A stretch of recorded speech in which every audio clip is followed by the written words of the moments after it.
Alors, vous êtes parti et j'ai envie de dire, vous avez eu la chance de travailler avec quelques-uns des plus grands noms de la cuisine, non pas seulement française, mais mondiale. C'est clair. On voit une photo là, monsieur, c'est qui avec les jolis sourcils? C'est monsieur Alain Ducasse. Ouais. Alain Ducasse. Wow. Ducasse, ouais. Félicitations.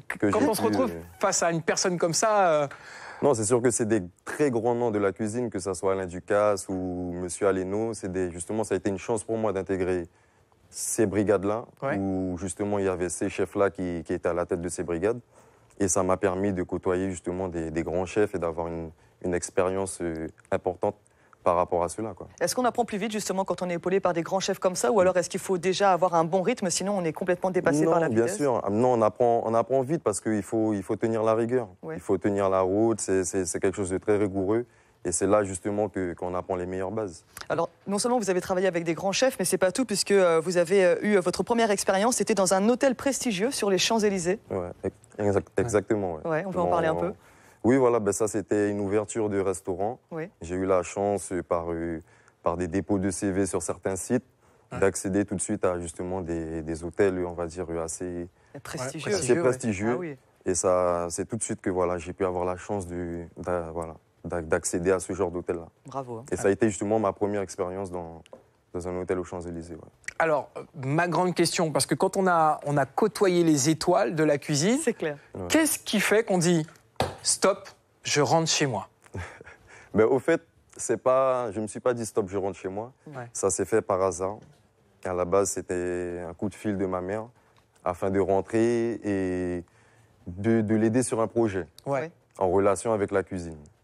Et finalement, de fil en aiguille, moi, ce n'était pas prévu que je reste en Guyane. Et de fil en aiguille, je me suis dit, pourquoi pas rester en Guyane?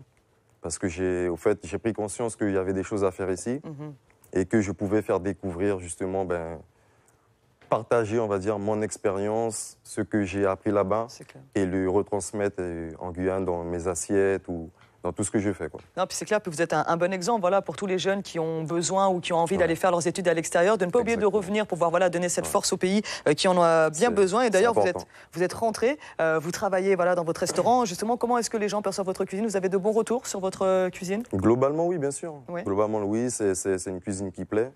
Et puis, au-delà du restaurant, j'essaye de toucher un autre public. Donc, je fais aussi du traiteur. Donc, pour tout ce qui est des prestations aussi, j'essaye de me mettre en avant par rapport à ça. Et même éventuellement des chefs privés, c'est-à-dire même je peux venir à domicile, faire certaines prestations.